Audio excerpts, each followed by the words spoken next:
Hey, I'm Mike Brooks. We're in the Shape Your Future Healthy Kitchen once again with our good buddy Chef Valerie from the OUTU School of Community Medicine. We're talking about the importance of intact grains, whole grains. School me on this because I don't know very much, and even with quinoa, you know, I pronounced it the old person way. Yeah. Quinoa. Quinoa. Okay. Quinoa. Okay, so yes, whole grains, intact grains. Whole grains can be ground into a flour, and that is the big distinction. So with an intact grain, you are keeping the bran and the germ and the endosperm all intact, and so that means that you're going to have, it's going to give you more fiber, and it raises your blood sugar less when you eat it. So it's very important to get a variety of intact grains. So with pilaf, which is what we're making today. Pilaf. Okay. Yes. Yes.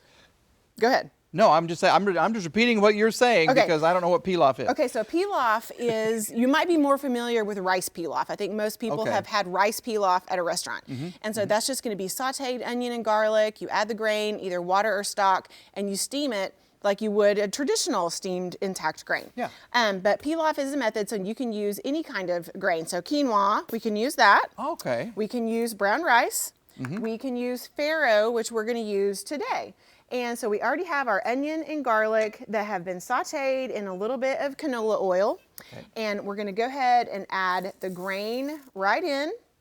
And you might want to give that a stir. And so this is another thing that you can do with pilaf, is that you can actually add the grain and toast it a little so that it gets a really nice toasty flavor. Ooh, yeah. So in that oil. So if you were just going to steam any kind of grain, you might just add the water and the grain together and you would bring it to a boil and steam it. But you won't have that caramelization or that toastiness of the toasted grain. A little extra flavor. Yes, a lot extra flavor, yeah. Okay. And so this is a vegetable stock, and you can purchase this or you can make your own, or you can even just use water, okay? And so we're gonna give this a stir. It's gonna come to a simmer. You're gonna put the lid on it, and it's gonna steam, depending on the kind of grain that you're using, could be anywhere from 20 minutes to 45 minutes. The farro is gonna take a little bit longer.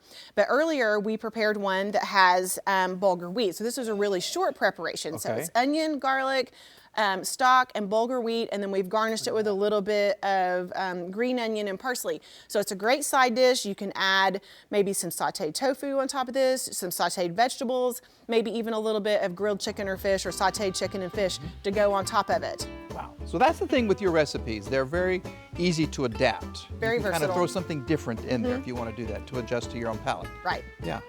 There you go. She's the expert. Good stuff. This recipe and all of our other fantastic recipes you're going to find on our website. Check them out, kjrh.com. Chef Valerie, thank you. Thank you.